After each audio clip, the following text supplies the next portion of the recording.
నమస్తే సార్. శ్రీమాత్రే నమః. సార్ ఒక 2 days బ్యాక్ పవన్ కళ్యాణ్ గారు నామినేషన్ వేయటం జరిగింది. అవును.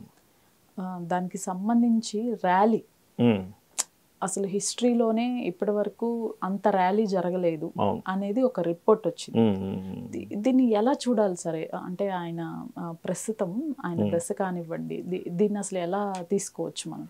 అంటే ఒకటమ్మా, అతనిది నేను చాలా సంవత్సరాల క్రితం ఒకసారి జాతకం చూశాను. అతనిది ఒక అనాలిసిస్ కూడా చేశాను. ఒక 5, 6, 7 సంవత్సరాలు, ఆల్మోస్ట్ 5-6 years బ్యాక్ అతని జాతకం తీసుకొని లాస్ట్ దానిలో 2 places లో కంటెస్ట్ చేసి కూడా ఓడిపోయారు. కానీ ఈసారి మాత్రం అట్లా ఓడిపోయే స్థితి మాత్రం రాదు. ఎందుకు అంటే ఇది ఏదో జాతకం చూసి చెప్పేది కాదు, దీన్ని నిమిత్తము అంటారు.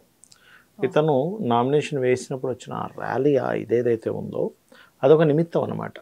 అంటే కొంచెం గతంలో 2 సార్లు 2 places ఓడిపోవడం, మన తెలంగాణలో కూడా పోటీ చేసినప్పుడు ఆయనకి డిపాజిట్లు కూడా కోల్పోవడం, అంత పెద్ద స్టార్కి అట్లా అవ్వడం అంటే అంత అవ్వడం ఒక ఎత్తు, అంత అయినా సరే జీర్ణం చేసుకుని ఉండడం ఒక ఎత్తు అమ్మా.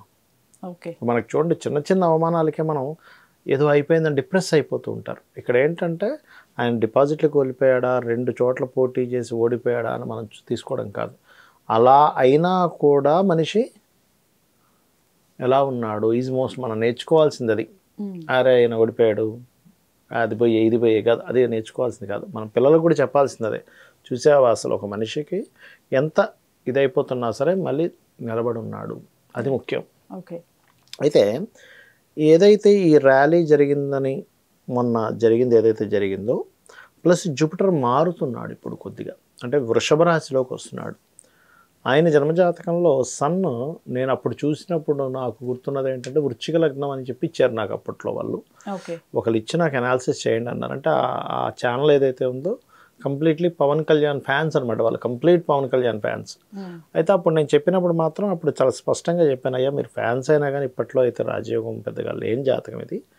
మేబీ ఒక కొంతకాలం తర్వాత కొంతవరకు అతనిది పాజిటివ్ పెరుగుతుంది అప్పుడు అని చెప్పి చెప్పాను. సో అతనికి రవి ఎప్పుడైతే సింహరాశిలో ఉన్నాడో, ఆయన జాతకంలో సింహరాశిలో ఉన్నాడమ్మ రవి.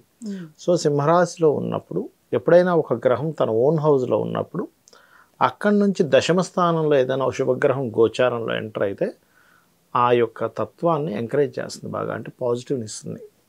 సో స్కార్పియో లగ్నానికి రవి దశమంలో ఉండగా గురువు ఎప్పుడైతే మనకి వృషభ రాశిలోకి గోచారంలో ఎంటర్ అయ్యాడో కేంద్రంలోకి వచ్చాడు. ఒక ఓన్ హౌస్లో ఉన్న ప్లానెట్, రాజ్యాన్ని ఇచ్చే గ్రహం ఈజ్ రవి. ఓన్ హౌస్లోకి వచ్చాడు కాబట్టి గురువు గతంతో పోల్చుకుంటే మొన్న నామినేషన్ వేసినటువంటిది మంచి ఫలితం వచ్చేటువంటి యోగం వస్తుంది అని మనం కొంత చెప్పవచ్చు. దేనివల్ల ఆ నామినేషన్ వేసిన సమయానికి ఆ ర్యాలీ ఇవన్నీ నిమిత్తాలు అంటారు. మనకి చూడండి, ఏదైనా మనకు ఒక పని జరగాలనుకోండి అమ్మా, మనం ఒక పని చేసే ముందు చూడండి మనకేవో కొన్ని ఆటంకాలు జరుగుతుంటాయి. వాడికి ఫోన్ చేస్తే ఫోన్ లిఫ్ట్ చేయడు, లేకపోతే వెళ్తుంటే సడన్గా టైర్ పంచర్ అయిపోతుంది, ఏదో ఎదురు వస్తుంది, లేకపోతే వెనక్కి పిలుస్తారు. కొంతమంది వెనక్కి పిలవకు అంటారు, నువ్వు వెనక్కి పిలవడానికి వీల్లేదో అంటూ ఉంటారు ఒక్కోసారి మనకి. ఎందుకు అంటే వెనక్కి పిలిస్తే పని జరగదని. అంటే యాక్చువల్ వాళ్ళు పిలిచినందుకు పని జరగకపోవడం కాదు, ప్రకృతి వెరీ క్లియర్లీ ఇండికేట్ చేస్తుంది, నువ్వు ఇలాగా నువ్వు వెళ్తున్నావు కదా అది సరైనటువంటిది కాదు అని చెప్పి ఇండికేట్ చేయడం.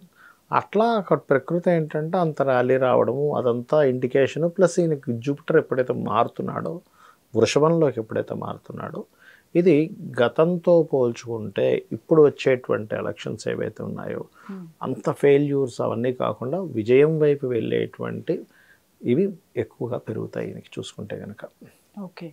అది మనం చెప్పుకోవచ్చు కొంతవరకు చూసుకుంటే. కాకపోతే ఈయన జాతకంలో ఉన్న పెద్ద మైనస్ ఏంటంటే ఈయనకి పార్ట్నర్షిప్స్ పెద్దగా కలిసి రావు, అది ఒక్క మైనస్ అవుతుంది ఒకటి. రెండవది ఏంటంటే ఎప్పుడైనా దశమంలో రవి ఉన్న వాళ్ళు ఎప్పుడూ కూడా గుర్తుపెట్టుకోండి, ఈయన పవన్ కళ్యాణ్ గారు అనే కాదు, ఎవరైనా సరే నేను చేస్తాను అన్నట్టుగా ముందుకెళ్ళాలి, కానీ ఇస్తే నేను చూస్తానని మాట్లాడకూడదు ఏ సభల్లో కూడా. ఎప్పుడు కూడా ఏంటంటే పబ్లిక్ రాజకీయాల్లో ఎట్లా ఉంటుందంటే అమ్మ, ఎవరైతే కొంచెం అగ్రెసివ్గా ధైర్యంగా చేస్తారో, అంటే ఇతను ఏంటంటే కొంచెం కొన్ని సిద్ధాంతాలు ఉన్న వ్యక్తి, ఎలా పడితే అలా మాట్లాడకూడదని కొన్ని పద్ధతి గల వ్యక్తి. కానీ రాజకీయాల దగ్గరికి వచ్చేసరికి కొంచెం అగ్రెసివ్గా ఉండవలసి వస్తూ ఉంటుంది. కానీ మీరు గమనించండి, ఎప్పుడైనా పవన్ కళ్యాణ్ గారిది ఏదైనా ఒక వీడియో కొంచెం అగ్రెసివ్గా మాట్లాడినట్టు వస్తే కనుక అప్పుడు బాగా ప్రభంజనం అవుతూ ఉంటుంది. మీరు గమనించండి, ఆ మధ్య ఏదో చెప్పు చూపించడము సంథింగ్ ఇట్లాంటివన్నీ జరిగినప్పుడు కొంచెం అరే ఈయనకేదో కొంచెం ఒక ఎనర్జీ వచ్చిందని ఫీల్ అవుతారు. కాబట్టి ఏంటంటే ఈయన జాతకంలో రాజకీయ యోగాలు తక్కువగా ఉన్నాయి. కాబట్టి గతంతో పోల్చుకుంటే ఇప్పుడు మాత్రం కొంత పాజిటివ్గా ఉంది. నేను 5-6 years బ్యాక్ చూసినప్పుడు కూడా అదే చెప్పినప్పుడు వాళ్ళు కొంచెం నొచ్చుకున్నారు కూడా. అంటే మీరు నొచ్చుకుంటారని కాదు, నాకు పవన్ కళ్యాణ్ అంటే ఇష్టమే. చిన్నప్పుడు నేను సినిమాలు చూస్తుంటాను, కాదని కాదు, మంచి యాక్టర్ అయినా సహజంగా సమాజంలో ఎవరికైనా హెల్ప్ కావాలంటే కూడా చేసే వ్యక్తి, అంటే సహాయం చేసే దృక్పథం ఉన్న వ్యక్తి. కాకపోతే యోగం అనేది యోగమే కదా, నాకు ఇష్టము మీకు ఇష్టం అని చెప్పి నేను ఏదో ఆయన పిఎం అయిపోతాడని చెప్పలేం కదా మనం. కాకపోతే యోగాలు తక్కువగా ఉన్నాయి. బట్ పార్ట్నర్షిప్స్ కంటే సింగిల్గా వెళ్తే ఎక్కువ యోగాలు ఉన్నాయి. కాకపోతే ఇప్పుడు మాత్రం తక్కువగా ఉంది. బట్ ఫ్యూచర్లో మాత్రం కొద్దిగా పెరుగుతుంది అని చెప్పి చెప్పడం జరిగింది. బట్ మీరు ఇందాక ఆ ర్యాలీ గురించి అడిగారు కాబట్టి ర్యాలీ నిమిత్తాన్ని ఇప్పుడు గోచార గురువు కొద్దిగా వృషభంలోకి వెళ్తున్నాడు కాబట్టి మే నుంచి ఇది కొద్దిగా అతనికి పాజిటివ్ అండ్ ప్లస్ అయ్యే ఛాన్సెస్ ఉన్నాయి అనేటువంటిది మాత్రం మనం చెప్పొచ్చు. అందులో ఎటువంటి సందేహం లేదు. అది స్కార్పియో లగ్నం, అప్పుడు నేను చూసిన స్కార్పియో లగ్నం 10th house సన్ ఉన్నాడు ఆయనకి. 10th house సన్ ఉండడము అండ్ మహాదశలు కూడా నాకు 6 రాట్నం మీడియా అని ఒక ఛానల్ ఉండేదండి అప్పట్లో, ఇప్పుడు ఉందో లేదో తెలియదు, వాళ్ళు మేబీ అప్పుడు క్లోజ్ చేసేసారు అది. ఆ ఛానల్లో చెప్పినట్టు నాకు గుర్తు అది. సో ఇప్పుడైతే మనం హోప్స్ కొంతవరకు పెట్టుకోవచ్చు గతంతో పోల్చుకుంటే. అంత డిపాజిట్లు కోల్పోవడాలు, అస్సలు రాకపోవడాలు, మరి తక్కువ మెజారిటీతో రావడాలు అట్లాంటివి ఏమి ఉండవు. ఇప్పుడు కొంత మార్పు అయితే ఉంది ఆయనకి. బట్ ఎప్పుడైనా ఆయన మాత్రం ఒక మంచి స్టేజ్కి వెళ్ళాలంటే సింగిల్గానే వెళ్ళాలండి, పొత్తులు ఆయనకి పనికిరావు. ఎందుకంటే పార్ట్నర్షిప్స్ అనేది 7వ భావంతో తీసుకుంటాం. అంటే ఒక మనిషి జీవితంలో పార్ట్నర్షిప్స్, వివాహ జీవితం ఇవన్నీ 7th హౌస్తో లింకప్ అయి ఉంటాయి, అంటే 12th హౌస్తో లింకప్ అయి ఉంటాయి. ఆ 12th ఆయనకి 11th ఉంటాడు.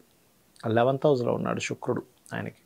ఎప్పుడైతే 11th హౌస్లో శుక్రుడు ఉన్నప్పుడు వివాహాలు, అధిక వివాహాలు అవ్వడము, పార్ట్నర్షిప్స్ పనికి రాకపోవడము, వీళ్ళు పార్ట్నర్సే జీవిత భాగస్వామి అండ్ పార్ట్నర్ కదా, ఇవి ఉన్నాయన్నమాట జాతకంలో. అందుకని సింగిల్గా వెళ్తే బాగా వెళ్తారు అలా యాక్చువల్గా ఆయన జాతకం పరంగా. ధన్యవాదాలు. శ్రీమాత్రే నమః.